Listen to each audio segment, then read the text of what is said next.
तो आज हम हीट ट्रांसफर शुरू करेंगे, हीट ट्रांसफर। तो अब तक आप लोगों ने थर्मोडायनामिक्स पढ़ा। तो सबसे पहले क्वेश्चन ये होता है, what is the difference between thermodynamics and heat transfer. आखिर ये दो अलग अलग चीजें क्यों हैं? दूसरी है आपकी हीट ट्रांसफर। जितना भी आपने थर्मोडायनामिक्स को अब तक पढ़ा, you have seen that all the phenomena, all the processes are deals with heat transfer, directly or indirectly, है ना?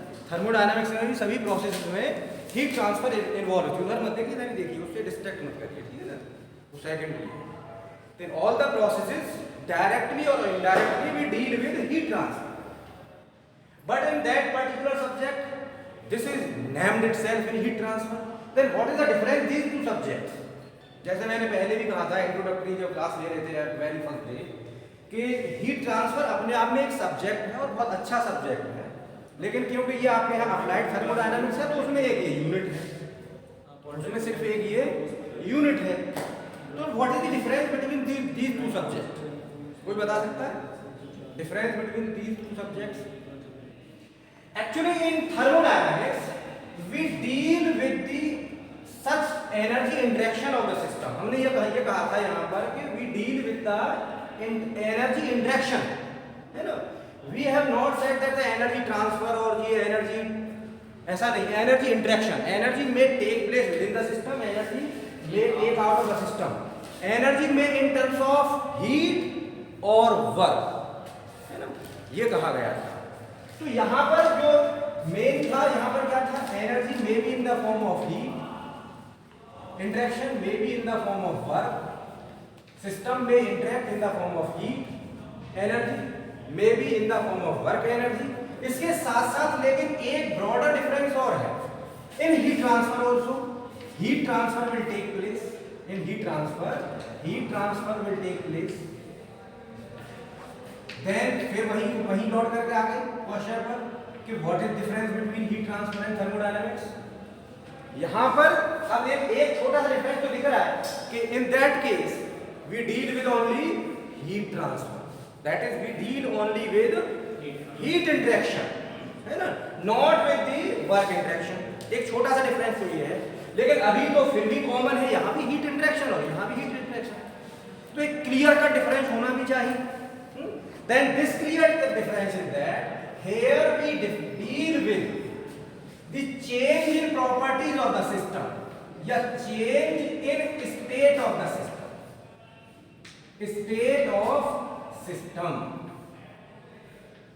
change in state of system due to, लिखते रहिए, due to energy interaction।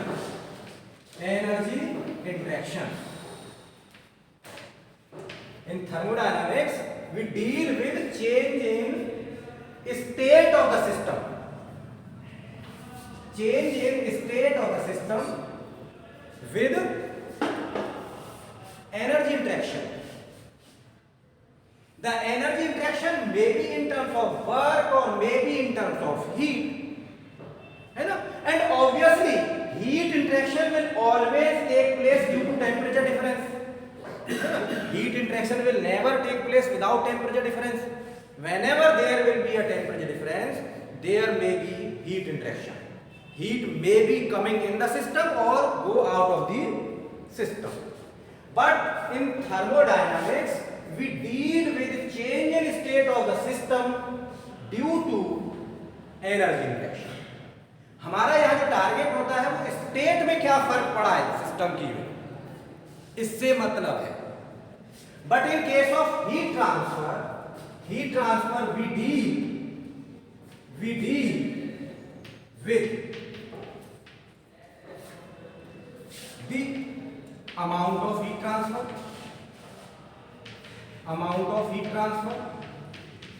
the time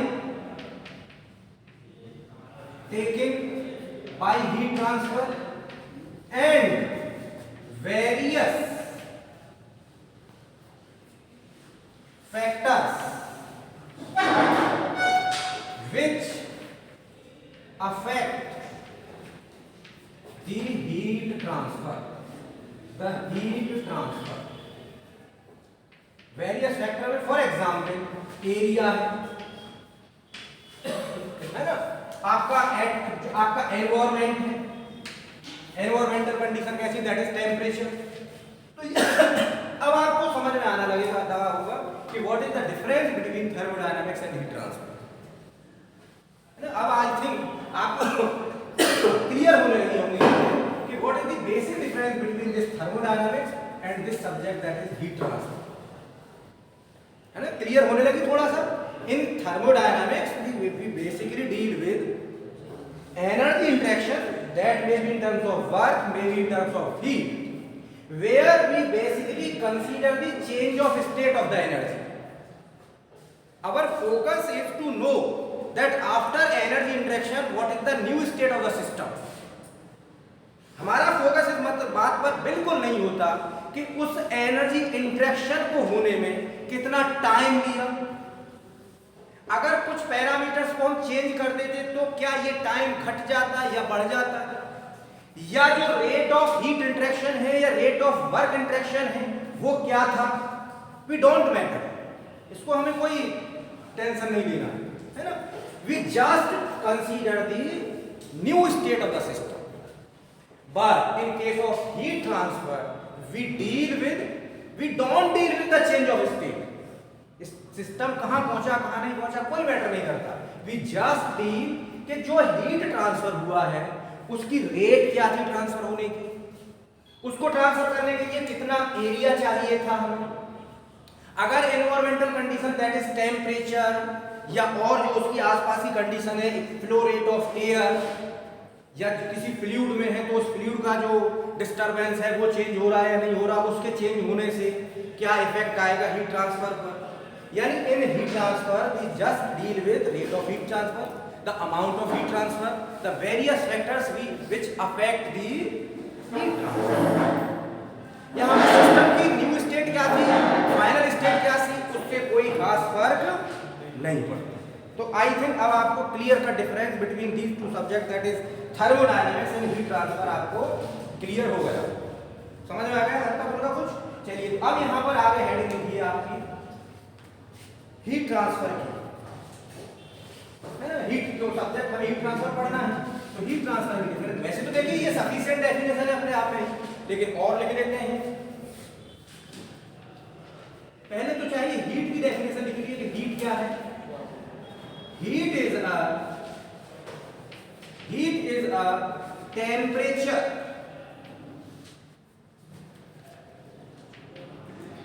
temperature dependent property which the flow of which take place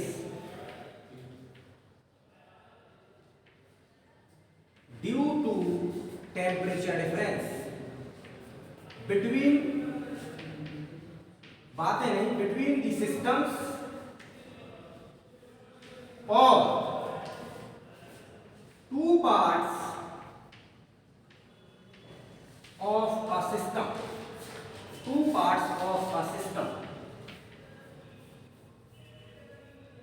heat transfer. अब देखिए यहाँ एक चीज ध्यान दे दीजिए, यहाँ जो प्रॉपर्टी वर्ड लिखा हुआ है this property is not in the sense of thermodynamics.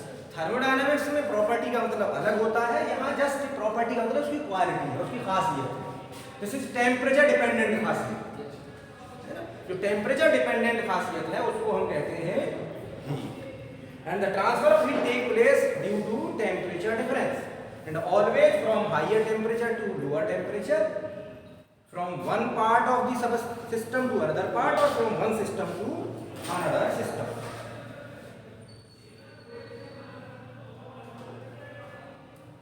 ठीक है, मिटा दे नीचे, हो गया नीचे तक। चलिए तो टाइप अब है दीजिए टाइप्स ऑफ या modes of heat transfer, modes of heat transfer. कितना स्मूथली ग्रेड हो रहा है। Modes of heat transfer, basically there are three modes of heat transfer. There are three modes of heat transfer. There are three modes of heat transfer. Number first, conduction mode of heat transfer.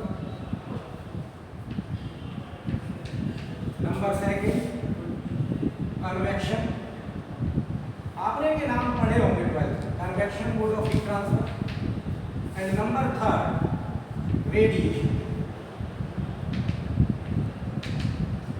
mode of heat transfer.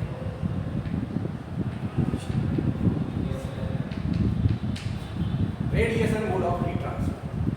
Basically there are three modes of heat transfer. सबसे पहले conduction में लिखना शुरू कर दिए. In conduction mode of heat transfer. Conduction mode of heat transfer. Conduction mode of heat transfer लिखना शुरू कर दिए.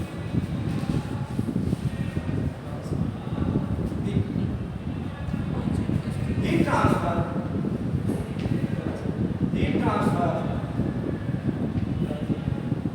लिखिए which take place जी heat transfer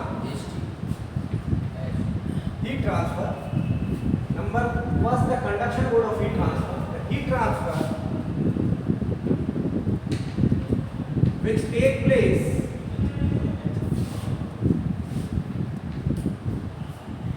from one body to another body or from one part of the body to another part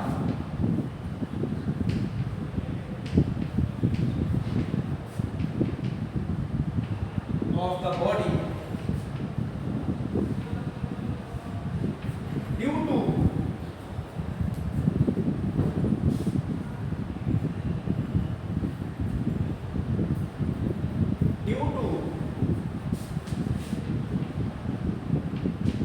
their physical contact.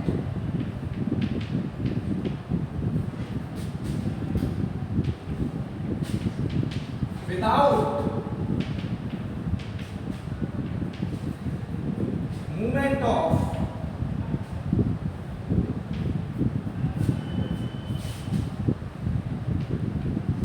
molecules or particles of the body.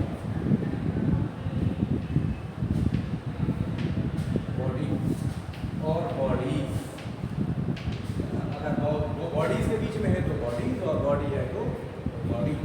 तो उस तरीके के हीट ट्रांसफर को कहेंगे हम conduction mode of heat transfer.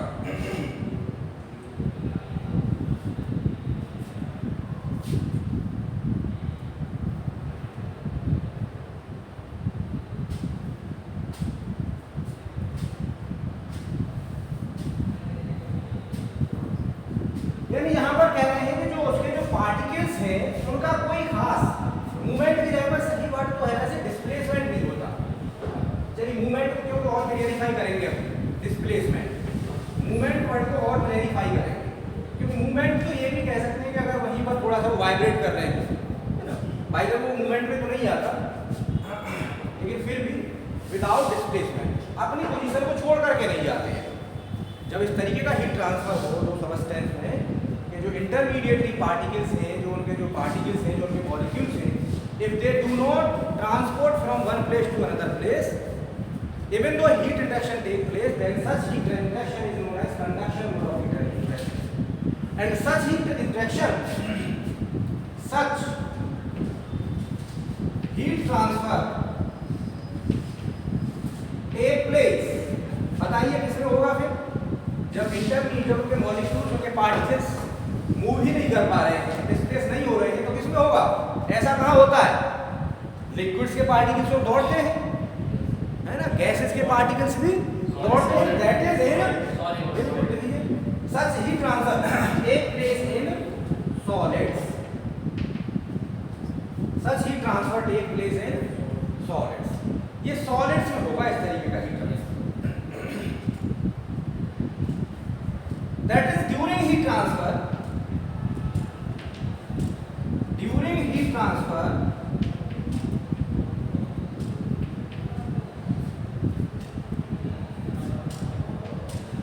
the particles or molecules vibrate about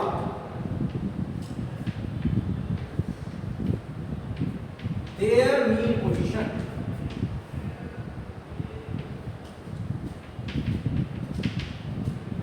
Vibrate about their mean position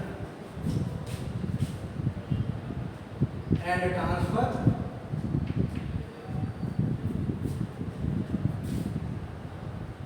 heat from one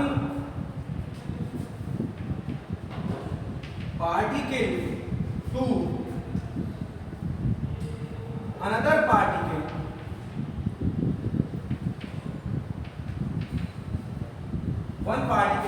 particle adjacent to it.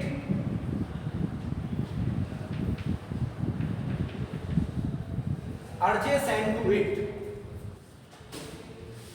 Heat transfer कैसे हो रहा है?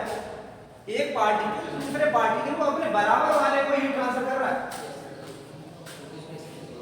जी, आपस में मूव नहीं कर रहे. One is transferring heat to our nearby particle. ठीक है ना, ये इसको जा नहीं रहे, यहीं पर वाइब्रेट कर रहे हैं एंड ट्रांसफरिंग द हीट. ठीक है ना, तो एक तो तरीके से इस तरीके से ट्रांसफर होती है एंड सेकंड इसको चाहो तो दो तरीके से लिखते हो. सॉलिड्स में बेसिकली दो फैक्टर्स हैं which are responsible for heat transfer. One is this कि due to vibrations of the particles about their mean position the heat transfer take place, and second one is heat transfer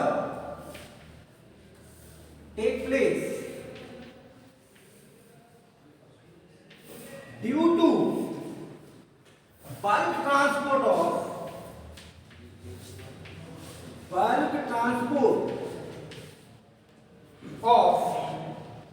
free electrons. बातें कम. Due to bulk transport of free electrons. That is, यहां से clearly ये मालूम पड़ा कि the heat transfer in solids is take place by two means, by two methods. One is by transferring heat from one particle to its adjacent particle, only by vibrating on it's mean position. वहीं पर वो जैसे उसके पास energy आएगी तो due to energy उसके जो energy level है उसमें एक्साइटमेंट आएगा. ऑब्वियसली ड्यू टू हीट उसकी जो एनर्जी लेवल है उसमें एक्साइटमेंट आएगा, but this energy is not sufficient to displace it from its mean position, है ना. Only just vibrate in mean position and transfer excess amount of heat to its nearby particle. And second one is the transport of bulk electrons, free electrons. That is, जो किसी solid में free electrons होंगे पूरे transport करेंगे, एक से आगे की तरफ बढ़ते चले जाएंगे हीट एनर्जी को लेकर. तो यहां से मालूम पड़ा कि सॉलिड्स में हीट ट्रांसफर दो वजह से होता है. यही रीजन है, this is the reason basically, because heat transfer take place due to these two reasons, these two factors. That is why sometimes जो बैड कंडक्टर ऑफ इलेक्ट्रिसिटी है they behave as a good conductor of heat, because you all should know that electricity transfer take place by means of electrons. Electric transfer take place by means of electron transfer. जो अच्छा conductor होगा उसमें electron जो होंगे free electron की तादाद ज्यादा होगी. तो इलेक्ट्रिसिटी ट्रांसफर के लिए फ्री इलेक्ट्रॉन्स को होना जरूरी है.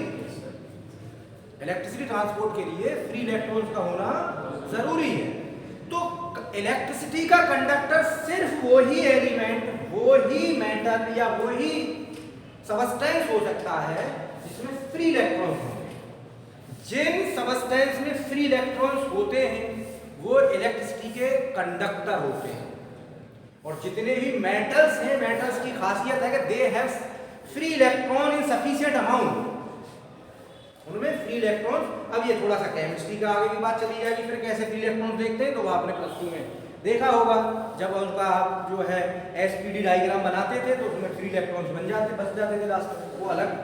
But heat transfer take place by means of their lattice vibration. इसको क्या कहते हैं, कभी कभी इस टर्म इसमें एक वर्ड जो है लैटिस वाइब्रेशन, यानी जो लेयर बाय लेयर ये बनी हुई है आपस में, ये आपस में आगे की तरफ भी ट्रांसफर करेंगे और कहीं ना कहीं जब ये वाइब्रेशन होगा तो दोनों के बीच में वाइब्रेशन हो रहा होगा।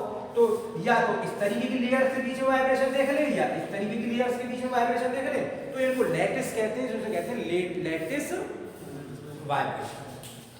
तो that's why because heat transfer take place by two means, that's why आगे लिख सकते हैं अगला, ये जिसका इन दोनों का कंक्लूजन ये निकल करके आ रहा है। कंक्लूजन क्या निकल करके आ रहा है दोनों का, कि बैड कंडक्टर ऑफ इलेक्ट्रिसिटी, इनका कंक्लूजन क्या निकल करके आ रहा है, हेंस ऊपर से कंक्लूजन निकल के आ रहा है, hence the bad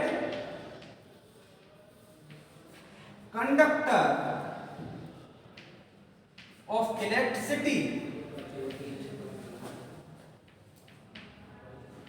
bad conductor of electricity may be a good conductor of heat, may be a good conductor of heat।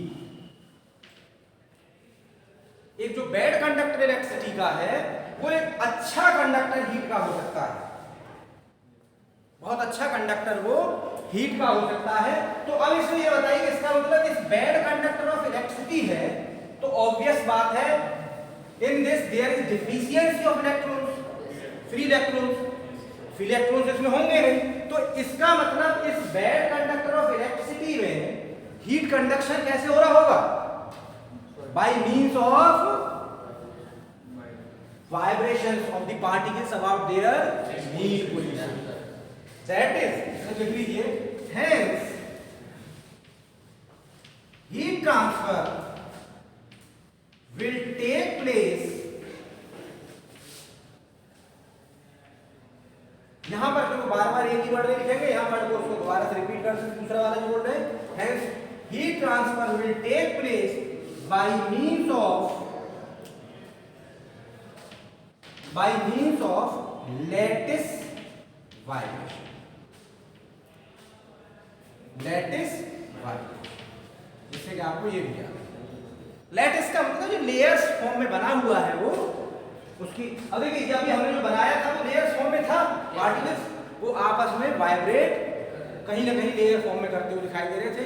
अगर लेयर फॉर्म में ये वाइब्रेशंस हैं तो वो एक अच्छा कंडक्टर हीट का हो सकता है, चाहे वो बैड कंडक्टर ऑफ इलेक्ट्रिसिटी हो। फॉर एग्जांपल, इसका एग्जांपल, ये अच्छा खासा एग्जांपल है diamond. Diamond is very good conductor of heat. Even its heat conductivity is more than iron. समझ रहे? इतना अच्छा है ये। तो इसका मतलब इसमें, और जबकि ये इलेक्ट्रिसिटी का तो बहुत पुअर कंडक्टर है, इवन इंसुलेटर की कैटेगरी में आते हैं, तो इसका मतलब इसमें heat transfer due to lattice vibration. ठीक है साहब? जैसे देखिए मेरे पास लिखी हुई भी है कुछ हीट कंडक्टिविटी, वाई डायमंड की जो हीट कंडक्टिविटी है वो 2300 वॉट पर मीटर केल्विन। ये आगे बातें करेंगे, इसकी डायमेंशन जो है कंडक्टिविटी क्या है, वॉट पर मीटर केल्विन। जबकि सिल्वर की कंडक्टिविटी 430 वॉट पर मीटर केल्विन, सिल्वर की 430 नहीं 405 और कम है 405। कॉपर, आपने सुना होगा कॉपर वायर, इसका मतलब हीट कंडक्टिविटी, इलेक्ट्रिक कंडक्टिविटी उसकी बहुत ज्यादा है, इलेक्ट्रिकल कंडक्टिविटी करते, बट यहाँ हीट कंडक्टिविटी देखें तो उसकी मात्र 386 वॉट पर मीटर केल्विन। तो यहाँ से देखिए केल्विन डायमेंशन ध्यान रखिएगा, यानी कंडक्टिविटी की डायमेंशन, थर्मल कंडक्टिविटी की डायमेंशन वॉट पर मीटर केल्विन होती है। अच्छा, वाटर की जो थर्मल कंडक्टिविटी है, वाटर की लिख लीजिए वो 0.61, जबकि एयर की थर्मल कंडक्टिविटी है 0.027। That is air is best insulator, air is best insulator for heat के लिए इससे ज्यादा अच्छा इंसुलेटर कोई नहीं है। कभी कभी आ जाता है क्वेश्चन पूछने के लिए, उसमें रहता है कि साहब कॉर्क होगा, प्लास्टिक होगी, ग्लास होगा, हमें लगता है ना प्लास्टिक की हीट कंडक्टिविटी बहुत कम है। एयर, अगर आपसे क्वेश्चन आता है केमिस्ट्री के लिए by chance in any exam, competitive exam, इस तरह क्वेश्चन कॉम्पिटिशन में पूछे जाते हैं, तो सबसे जो बेस्ट इंसुलेटर है for heat that is air. उसके बाद में सब ग्लास, वाटर और सब आते हैं, उसके बाद में फिर वाटर है, फिर ग्लास वगैरह। ठीक है sir?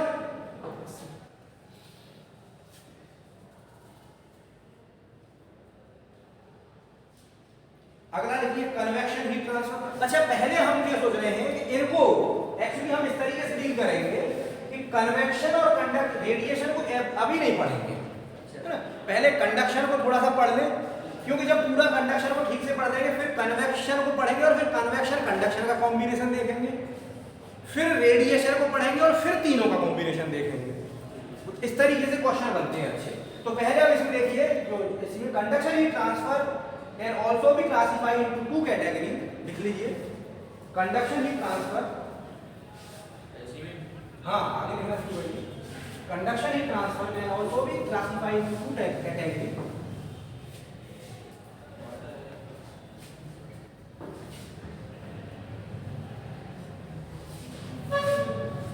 Conduction heat transfer can be classified into two categories. Number first, steady state.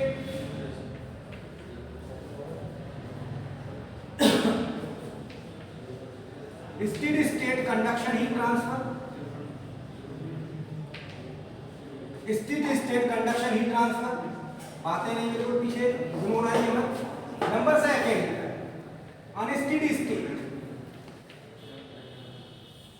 Unsteady state conduction heat transfer. दो तरीके के कंडक्शन हीट ट्रांसफर होते हैं, थोड़ा सा आइडिया इसका ले लीजिए। वैसे जैसे डिटेल में तो हमें नहीं जाना है इसके में, लेकिन मामूली सा आइडिया इसका हम ले लेते हैं। Steady state and unsteady state heat transfer.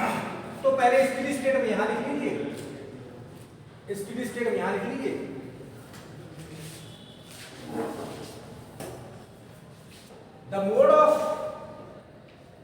The mode of conduction heat transfer, बातें नहीं, क्यों आप लोग इतनी बातें कर रहे हैं? क्यों कौन बोला रहेगा आपको? सब बनाइए। The mode of conduction heat transfer in which temperature of body do not change with time,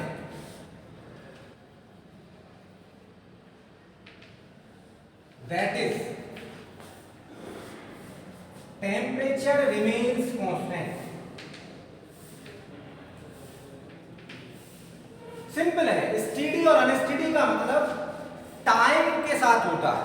steady if with time something is constant, something stationary, तो टाइम के रेस्पेक्ट में स्टेडी कहलाएगी। If it is movable, if changeable, then it is known as transient state, that is an unsteady state. Transient बोले तो unsteady state.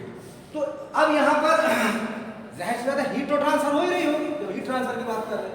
तो heat transfer is due to temperature. If during heat transfer temperature remains constant, then it is known as steady state heat transfer. If during heat transfer temperature change, लिख लीजिए। अगला खुद से लिखिए definition सब लोग। अगली डेफिनेशन आप लोग खुद से लिखिए, उसमें क्या लिखेंगे, टेम्परेचर, जो क्या होगा, temperature of the body do not go बस, आप ये वर्ड को चेंज विद टाइम, है ना, चेंज यहां विद रह गया है, चेंज विद टाइम और temperature do not remain constant, ऐसे लिख सकते हैं। अनस्टेडी स्टेट को लिख दीजिए पूरा।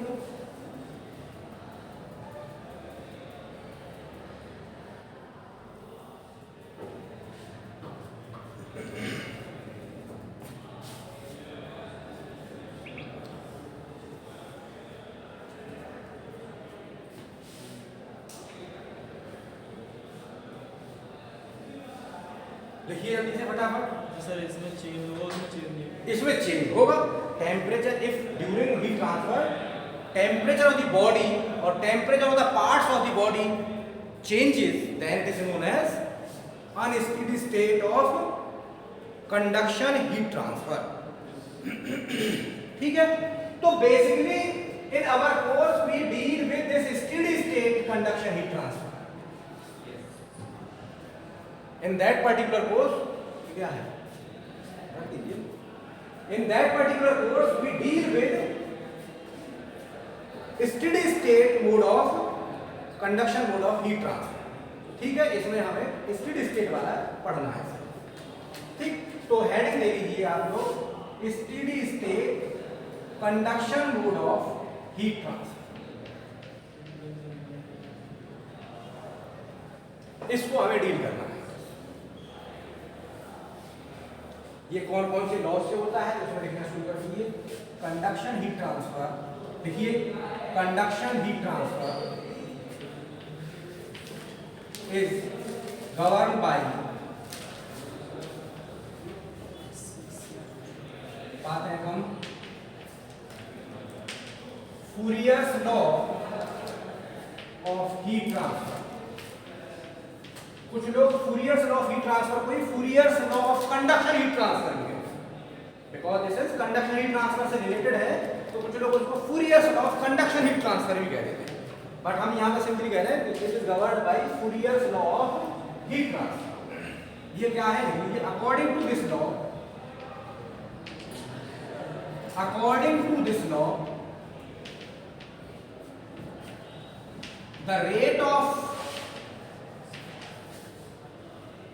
heat transfer, the rate of heat transfer, that is Q, is directly proportional to, directly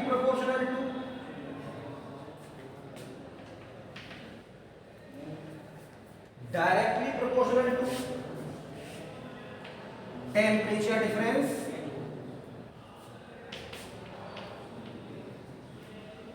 and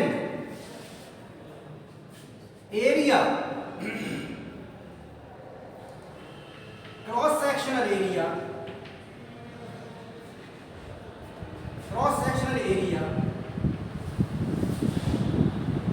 perpendicular to the direction of heat transfer.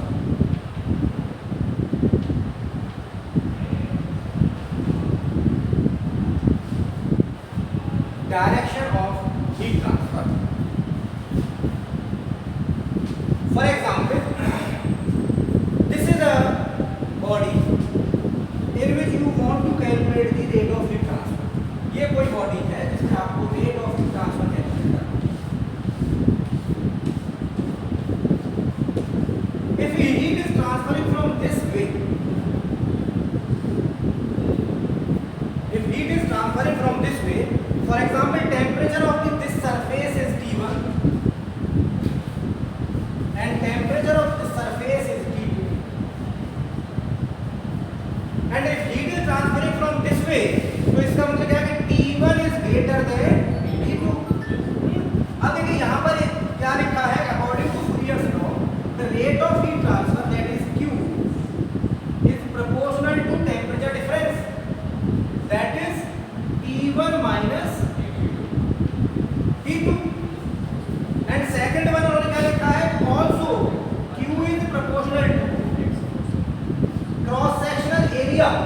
Perpendicular to the direction of heat transfer.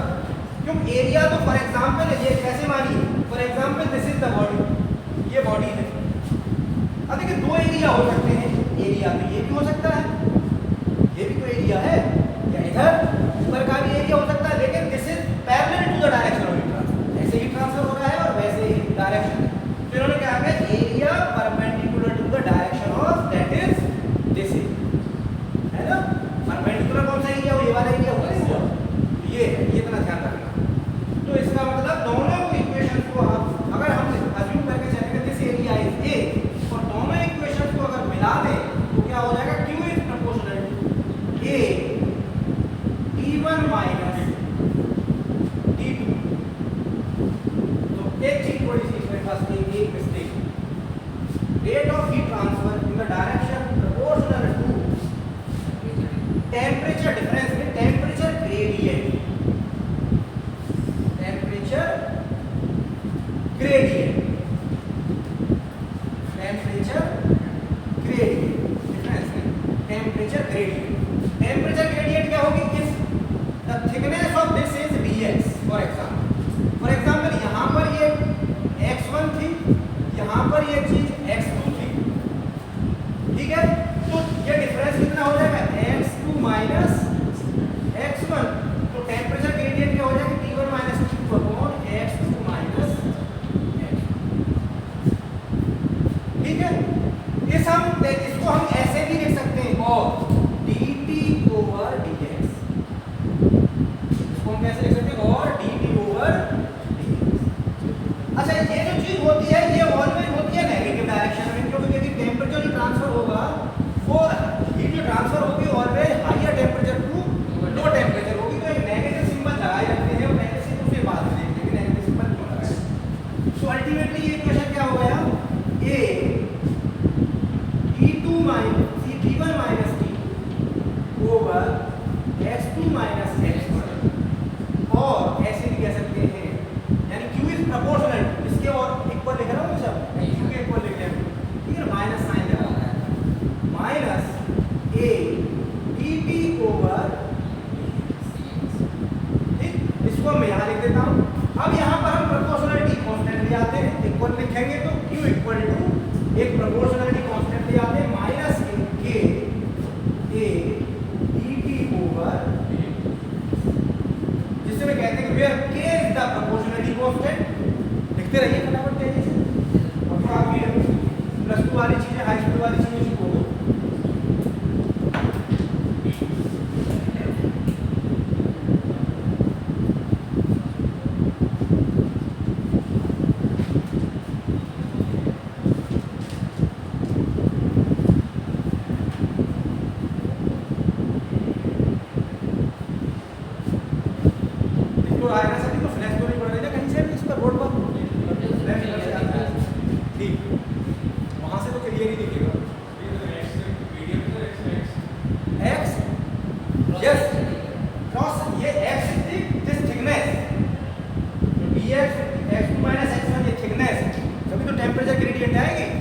यानी क्या किस rate से temperature इस body में change हो रहा होगा, आगे वो टेम्परेचर चेंज हो रहा होगा, नहीं हो रहा होगा, और टेम्परेचर अल्टीमेटली डिक्रीज हो रहा होगा। तो टेम्परेचर ग्रेडियंट कैसे होगी, in the direction of heat, negative की, because temperature decreases in the direction of heat flow. देखें धीरे धीरे चीजें सब क्लियर होंगी, लेकिन थोड़ा सा वक्त लगेगा, धीरे धीरे। तो where k is the proportionality constant, k is proportionality constant, proportionality constant which is known as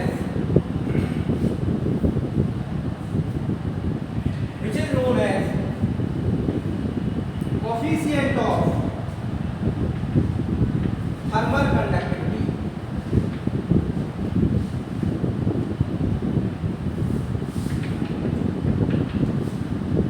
or simply thermal conductivity,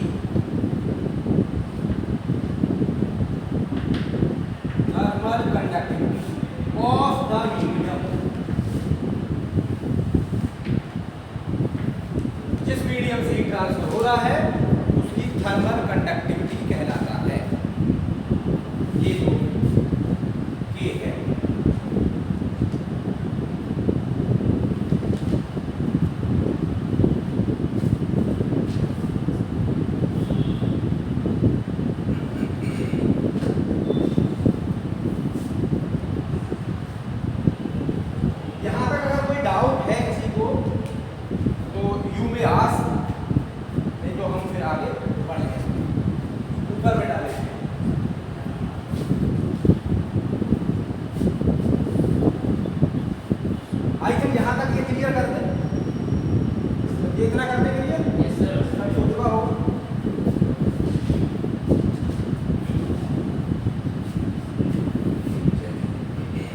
अब देखिए, ये जो हमने नेगेटिव सिंबल बताया था, इसका मतलब समझिए, नेगेटिव साइन क्यों लगा दिया है, तो इसलिए इस लिख लीजिए, बिकॉज नेगेटिव साइन, इसलिए negative sign, negative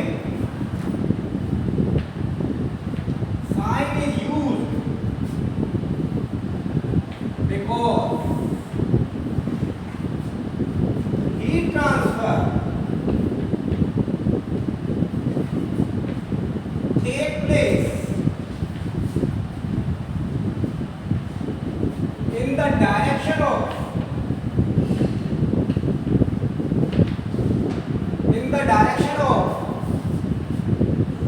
negative temperature gradient,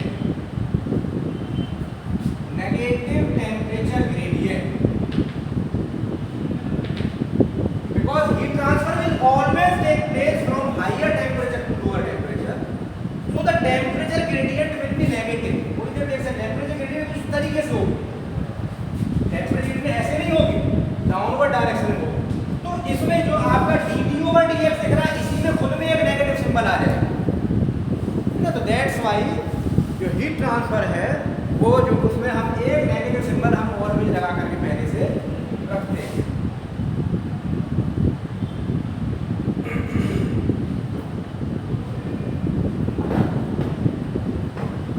इसके कुछ assumptions लिख लीजिए, assumptions of the Fourier's law of heat conduction, यानी ये जो हमने लिखा है इसके क्या क्या assumptions हैं।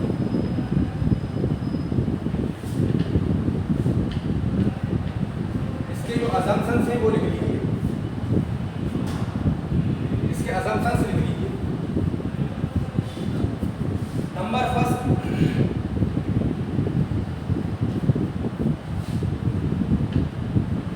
हीट ट्रांसफर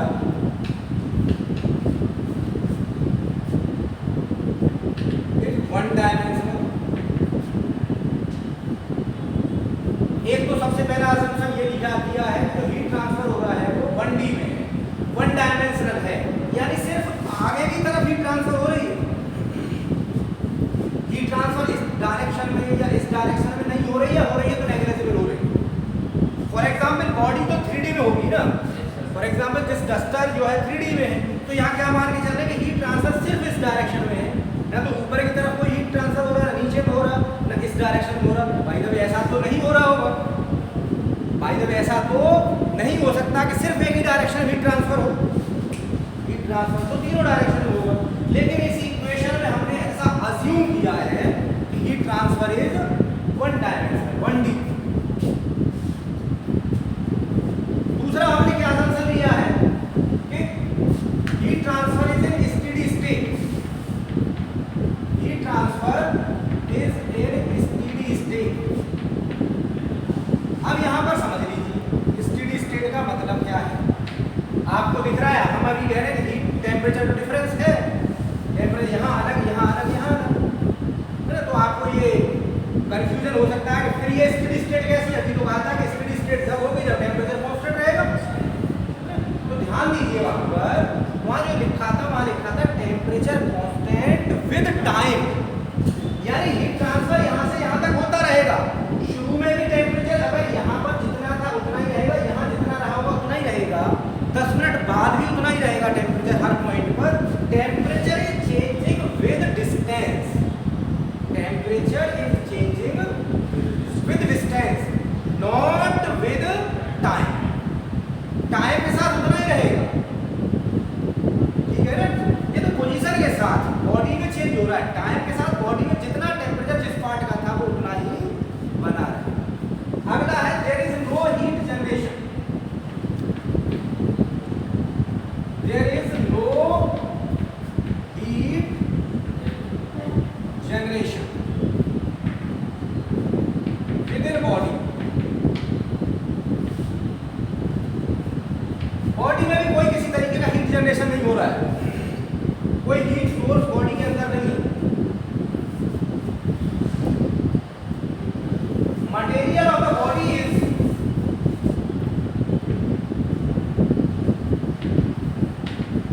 ये चीज, ये प्रॉपर्टी के बारे में शो में डिस्कस किया होगा, दूसरा पढ़ा रहे होंगे। मटेरियल ऑफ द बॉडी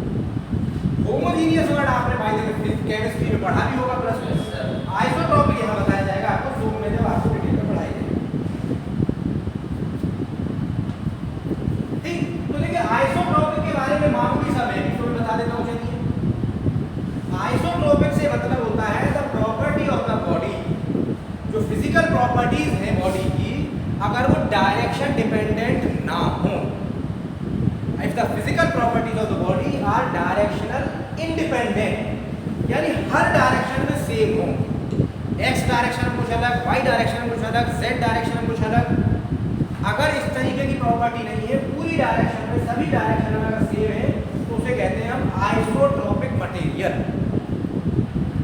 है ना, उसको कहते हैं हम आइसोट्रोपिक मटेरियल। तो यहाँ पर ये माना गया है कि बॉडी की जो डायरेक्शन में है जो प्रॉपर्टी, फॉर एग्जाम्पल कंडक्टिविटी है, तो जितनी एक्स डायरेक्शन में होगी उतनी वाई डायरेक्शन में होगी, उतनी जेड डायरेक्शन में होगी। बाय द वे ऐसा होता नहीं है ना, रेयरली ही आइसोट्रोपिक बॉडीज मिलती हैं, रेयरली, बिकॉज ऑलवेज जो जितनी भी प्रॉपर्टीज हैं वो डायरेक्शन डिपेंडेंट होती है, ज्यादातर केसेस रेयरली हमें मिलते हैं।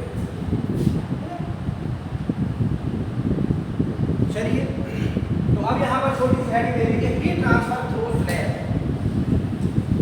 स्लैब हमारे पास बना हुआ है, आप दोबारा से बना सकते हैं। हीट ट्रांसफर थ्रू स्लैब, यानी कोई वॉल है, स्लैब से बोले तो wall, heat transfer through a slab और wall, heat transfer through a slab और wall.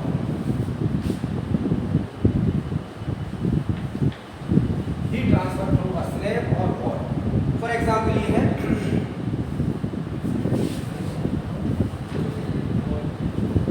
Heat transfer through a slab और वॉल। अब देखिए ये है वॉल, एक इससे बात कर रहा है कि इससे हीट ट्रांसफर कैसे पूरा हो, ठीक है। इसकी इस पॉइंट के कोऑर्डिनेट x1, इस पॉइंट के कोऑर्डिनेट x, यहाँ पर टेम्परेचर आपका T1 है, यहाँ पर टेम्परेचर आपका T2। अब इसमें इन्होंने क्या कहा कि इस स्लैब को एक इन्होंने बहुत माइन्यूट एक छोटे से एरिया की एक और स्लैब में ब्रेक कर दिया, एक छोटे से एरिया के स्लैब में यहाँ पर इसको और ब्रेक कर दिया, जिसकी के थिकनेस dx, एक छोटी सी स्लैब में इन्होंने एक पूरी स्लैब इसमें ले ली, जिसकी थिकनेस कितनी है dx, और उसमें टेम्परेचर जो चेंज है वो dt है।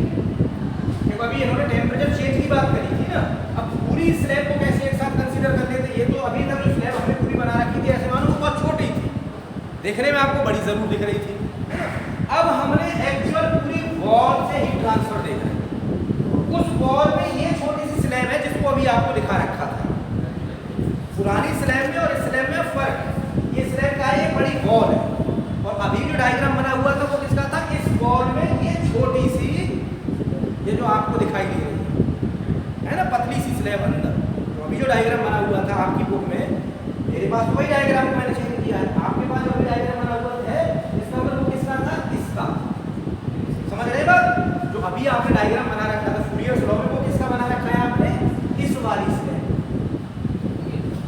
ठीक है ना। Now we are trying to calculate heat transfer through this large slab, जिसमें ये छोटे छोटे स्लैब बहुत सारे होंगे। अब हमें तो इस छोटे से स्लैब का हीट ट्रांसफर का तो रिलेशन मालूम है, तो बड़े स्लैब से हीट ट्रांसफर कैसे कैलकुलेट करें, इस पॉइंट पर हम पहुंचे है ना। तो हीट ट्रांसफर का आप जानते हैं कि according to Fourier's law, according to Fourier's law, heat transfer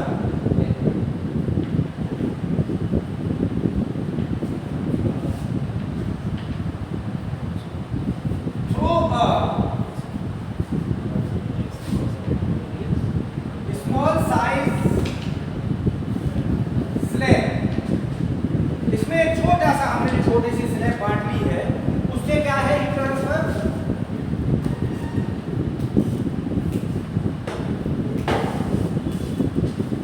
dq equal to a dt over dx,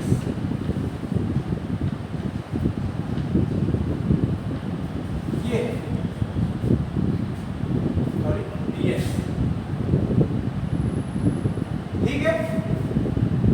यह है एक छोटे से उससे, या इसको या तो dq कह सकते हैं या इसको हम स्मॉल q भी कह सकते हैं, small heat transfer through this slab. अब हमें पूरे से निकालना है, अब हमको इस पूरे से कैलकुलेट करना है, कर लीजिए सब।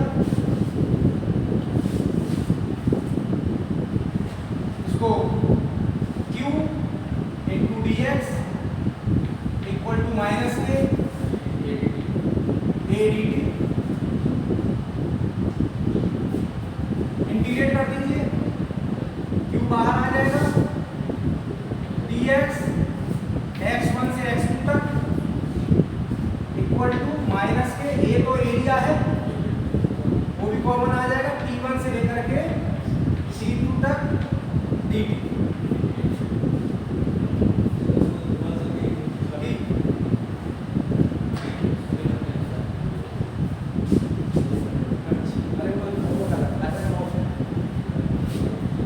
ठीक है, चलिए तो अब यहाँ पर क्या होगा, ये dx का क्या हो जाएगा x1 माइनस x2, ठीक है ना।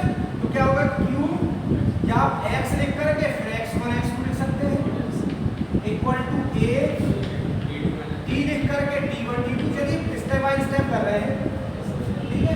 आगे आ जाएगी q, इसको लिख लीजिए x2 minus x1 equal to minus a T2 minus T1 और heat transfer Q upon A equal to A को मैं अपॉन कर देता हूँ सर, इक्वल टू माइनस के T1 minus T2 upon x1 minus.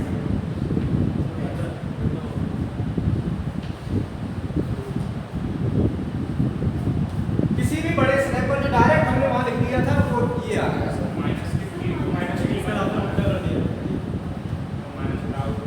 अच्छा T2 माइनस T, ठीक है। ये हो गया आपका heat transfer through a slab. अब इसको हम जो x2 x1 माइनस x2, अच्छा ये भी तो फिर x2 minus x2 minus x1 ही तो है, ये भी तो है x2 माइनस x1। अब ये x2 माइनस x1 क्या है पूरा, इसको हम कह सकते हैं पूरी जो थिकनेस है स्लैब की, इसको कह सकते हैं हम L। हो सकता है इसकी जो थिकनेस है स्लैब की वो है हमारी कोई अच्छी खासी थिकनेस L। इसको और बढ़ा करके आगे कर दीजिए।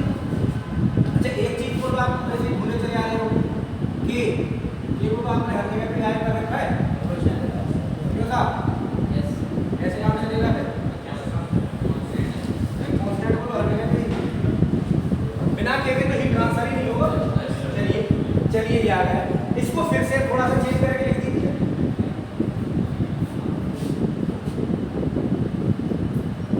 Q इक्वल टू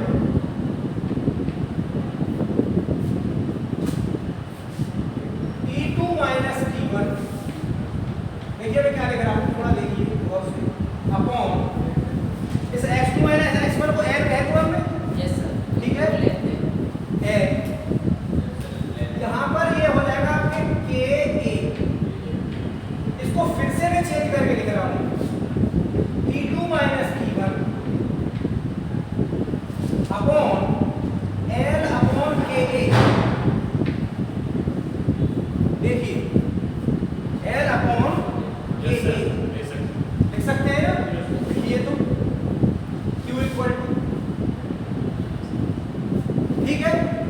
देखिए बहुत सिंपल इक्वेशन बन जाएगा ये, एक बहुत छोटा सा जो आपने इलेक्ट्रिकल में पढ़ा होगा, इसीलिए वहां लेकर के जा रहे हैं, उसी चीज से ले जाकर के जोड़ देंगे इसे, आसानी हो जाएगा फिर हमें आगे पढ़ने में। ठीक, अब क्या हो जाएगा ये, इसको भी मैं देखिए अब क्या कह दूं, इसको मैं दोनों माइनस साइन को बार बार बाहर लेकर के अंदर कर देते हैं, क्योंकि T1 माइनस T2 होना भी चाहिए, T1 is greater than T2। तो ये आ गया हमारा T1 minus T2 upon L upon KA। इसको हम एक नया नाम दे देते हैं T1 माइनस T2 अपॉन इस L अपॉन KA को एक नया नाम दे देते हैं, इसको कहते हैं RTH। L अपॉन KA को एक हमने नया वेरिएबल असाइन कर दिया RTH, that is RTH equal to क्या कह दिया हमने L upon KA, L upon KA कह दिया है हमने। अब आप थोड़ा सा गौर करिए, जो आपने पढ़ा होगा in electrical engineering, electricity transfer में आपने पढ़ा होगा the current transfer between two resistance, due to voltage difference, है ना। करंट ट्रांसफर जब होता था तो क्या होता था, current is transferring from this point 1 to this point 2 due to this resistance. अगर दोनों में वोल्टेज डिफरेंस V1 और V2 था तो करंट I आपने पढ़ा होगा I equal to voltage difference जो भी हो, है ना, जो भी वोल्टेज डिफरेंस हो, जो भी voltage delta V over R, ये आपने पढ़ा। Current transfer equal to voltage difference delta V upon R। Similarly हम इसको कह सकते हैं, यहाँ पर आप करंट की जगह पर Q कर दीजिए, हीट ट्रांसफर। यहाँ पर करंट की जगह इन प्लेस ऑफ करंट क्या है, हीट ट्रांसफर, Q। मैं भी लिख रहा हूँ, कुछ भी सिंबल ले सकते हैं, बड़ा छोटा कोई फर्क नहीं पड़ता, ठीक है। Q equal to voltage difference की जगह पर यहाँ क्या है, temperature difference delta T upon नीचे रेजिस्टेंस कह सकते हैं। यहाँ पर वो रेजिस्टेंस क्या है, RTH, इसीलिए नाम दिया, दैट इज वहां पर था करंट का रेजिस्टेंस, यहाँ पर है thermal resistance. What is RTH is thermal resistance, है ना। तो कहीं ना कहीं ये एकदम इलेक्ट्रिकल एनालॉजी बन करके तैयार है, जिससे हम वेल अवेयर थे पहले। हम हाई स्कूल में पढ़े इलेक्ट्रिकल एनालॉजी को, +2 में पढ़े, and now also studying in this course. तो इसीलिए हम जो इस इलेक्ट्रिकल एनालॉजी से फैमिलियर है, that's why we converted this whole equation into this form. यानी अब हमें ये मालूम पड़ा कि heat transfer from this slab can be represented in this way. Temperature T1, temperature T2, there is RTH, thermal resistance. Thermal resistance is nothing but RTH equal to L upon KA। Thermal resistance is nothing but L upon KA। क्या बात है, class है जब बहुत ज्यादा important है, मतलब बहुत ज्यादा सीरियस है तो ठीक। RTH equal to L upon KA, ठीक। तो इसका मतलब आगे भी अगर कोई इस तरीके की प्रॉब्लम हमारे सामने आती है तो we can easily convert this problem into this electrical analogy and calculate the heat transfer. So heat transfer can be represented by this formula now in this way, where RTH is equal to क्या है, इसको लिखिए, this is known as thermal resistance, thermal resistance of the body, thermal resistance of body या thermal resistance offered by body, कुछ भी कह सकते हैं। thermal resistance of the body और thermal resistance offered by the body, thermal resistance of the body और thermal resistance offered by the body. यहां तक क्लियर हो गया? अगर यहां तक क्लियर नहीं हुआ तो बताइए फिर से। ये क्लियर हो गया तो अब आगे की प्रॉब्लम सब इसी पर बेस्ड है। जितनी प्रॉब्लम करेंगे all are just similar to this problem. अब इसी का एक्सटेंशन होता जाएगा, ठीक। चलिए तो आगे लिखते हैं, हेडिंग दीजिए heat transfer through composite wall.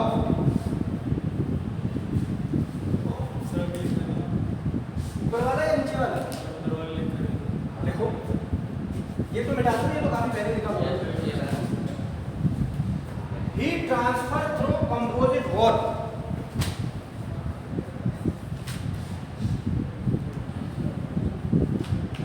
Heat transfer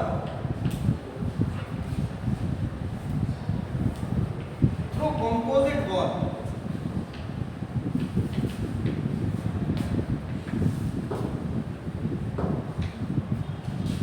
transfer through composite wall. आज का वीडियो अपलोड नहीं होने जा रहा है, आज तो ट्रायल है, ऐसा चलेगा। ये है वीडियो सही है, नहीं सही तो है, लेकिन फिर भी बीच बीच में इन्होंने एक दो बार इनको रोकना पड़ा है। अब इतना टाइम नहीं है, ये वाली फ्लेवर भी चाहिए सर। हाँ डाल देंगे इसे उठा करके, क्या हाँ डाल देंगे उठा करके, कोई इशू नहीं है। कौन सा जो है मार्केट वहाँ जा रहा है। तो heat transfer through composite wall, चलिए बात है नहीं, heat transfer through composite wall. अब एक कंपोजिट वॉल कैसा होगा, अब तो मिटा दें इसे सबको। चलिए कंपोजिट वॉल का मतलब क्या है कि wall is made up of two type of material. एक ये वॉल है, कंपोजिट का मतलब क्या है, वॉल कई सारे मटेरियल लगे हुए हैं। जैसे आपकी वॉल भी कंपोजिट वॉल है, इसमें ब्रिक्स लगी हुई हैं, और अगर अंदर आप यूनिफॉर्म मान लें, ब्रिक्स में थोड़ा बहुत जो आपका मोर्टार लगा है उसे कंसीडर ना करें, तो सरफेस पर तो आपका मोर्टार या सीमेंट लगा हुआ है ना, तो ये भी एक कंपोजिट वॉल है। तो इसीलिए हमें कंपोजिट वॉल को ही पढ़ना है, heat transfer through composite wall, because there is always composite wall है ना। रेयरली हमें ऐसी सिचुएशन मिलेगी जहाँ कंपोजिट वॉल्स नहीं हो। तो फॉर एग्जांपल ये आपकी कंपोजिट वॉल है which is made up of 3 different layers है ना। इन सभी डिफरेंट लेयर्स का temperature for example at this surface is T1, at this surface is T2, बनाते रहिए, at this surface is T3 and at this surface is T4। The thickness of this wall is L1, L2, L3। The thermal conductivity of first layer is K1, second layer is K2 and third layer is K3। ठीक है, बनाइए। अब हमें इससे heat transfer calculate करना है। We are going to calculate heat transfer through this slab, यानी यहां से यहां तक हीट ट्रांसफर जो आ रहा होगा वो हमें कैलकुलेट करना है, heat transfer through this slab.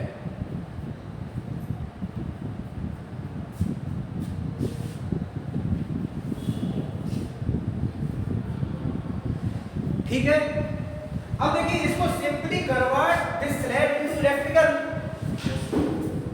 Analogy, that is electrical equivalent system. Electrical equivalent system में कन्वर्ट कर दीजिए। इलेक्ट्रिकल इक्विवेलेंट सिस्टम क्या कहता है कि there is a thermal resistance, there is a voltage, temperature point क्या वर्क एक्ट करेंगे as a voltage, there is again a thermal resistance, again a voltage point, thermal resistance, again a voltage point. यहां पर T3, T4, T2, T1। By the way, if we try to calculate this heat transfer, we do not require the temperature T2 and T3 because we just require temperature difference from here to this point, है ना। क्योंकि हमारा heat transfer का formula क्या कहता है, heat transfer Q equal to simply temperature difference upon thermal resistance, that is temperature at input, temperature at output and whole thermal resistance, है ना। अब ये कैसा कॉम्बिनेशन है, this is the series combination, है ना, दिस इज सीरीज कॉम्बिनेशन। और thermal resistance किसका है, इसका L1 upon A1। For example अगर एरिया भी थोड़े बहुत कम बढ़ती हो रहे स्लैब्स के बीच में जो एरिया है वो भी इनिशियली अज्यूम करते हैं कि कम बढ़ती है, किसी का ज्यादा है क्रॉस सेक्शनल एरिया, किसी का कम है। हो सकता है सैंडविच टाइप के स्लैब्स हैं कि एक स्लैब का इस तरीके से बीच में छोटी स्लैब है, वो सैंडविच टाइप की स्लैब्स होती हैं। तो अभी हम एरिया को भी डिफरेंट मान करके लेके चल रहे हैं, ठीक है ना। तो इसका एरिया अलग है A1, इसका एरिया A2 है, और अगर एरिया सबके सेम होंगे तो बाद में इक्वल A कर देंगे। तो thermal resistance of this slab L2 upon L2 A2, thermal resistance of this is L3 A3, then total thermal resistance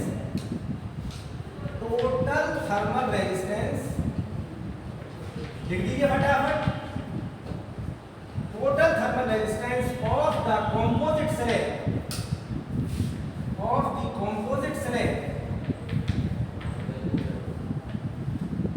RTTH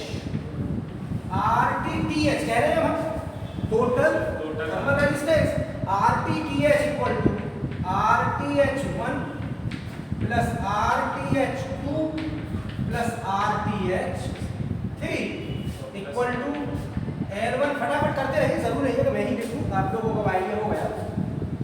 you can simply write down this in summation form, L1 upon A1 plus L2 upon A2 plus L3 upon A3। हम यहां पर लिख देते हैं if areas are same,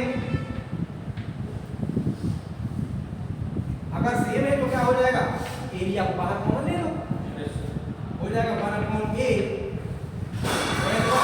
A1 plus L2 upon A2 plus L3 upon A3। and put this equation into this formula. Yes, sir.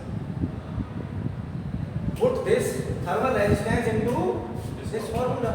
You can easily calculate the heat transfer through composite wall. अब जब numerical जो आएगा उसमें क्या होगा? All these values will be given in numerical form. इनकी कुछ values होंगी, कुछ भाई ये L1, L2, L3, K1, K2, K3 इनकी कुछ वैल्यूज होंगी, वो आपको पुट करनी होंगी बस इस तरीके से अरेंज करके, और with the help of calculator you can easily calculate the numerical problem, है ना.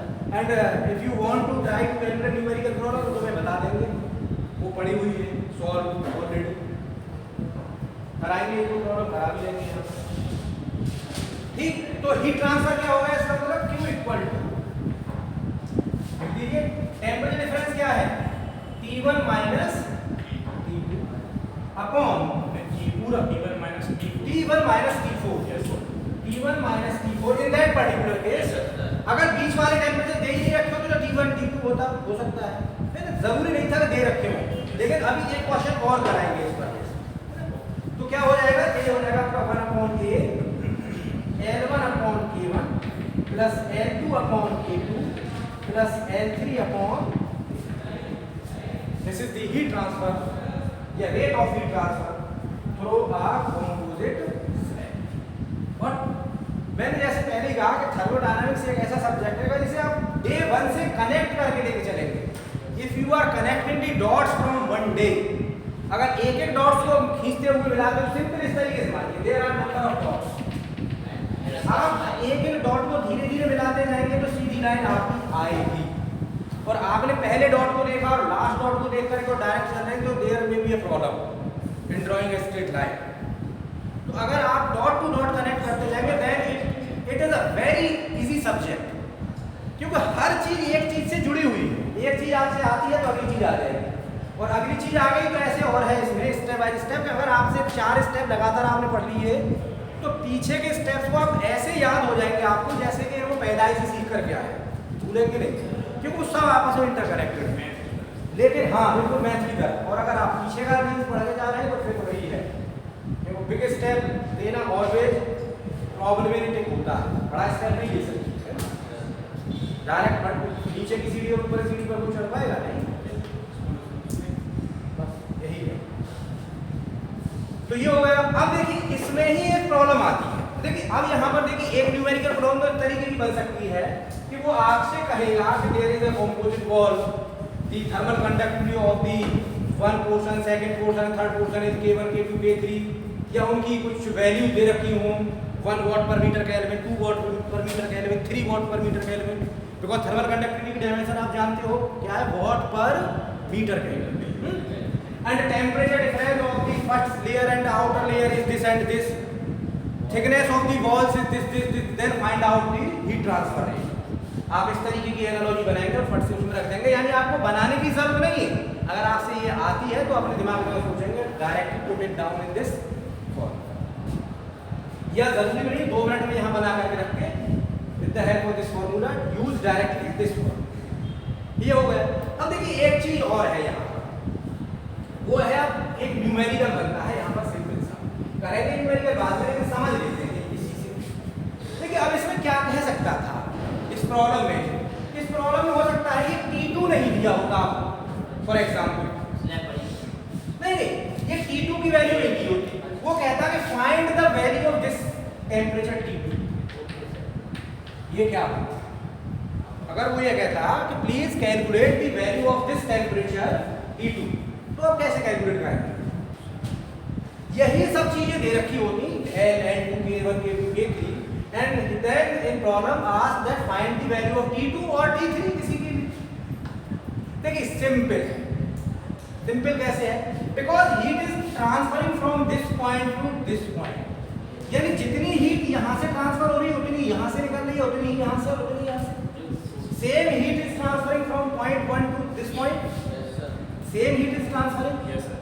That is amount of heat transfer from this point to this point must be equal to from this point to this point must be equal to from this point to this point.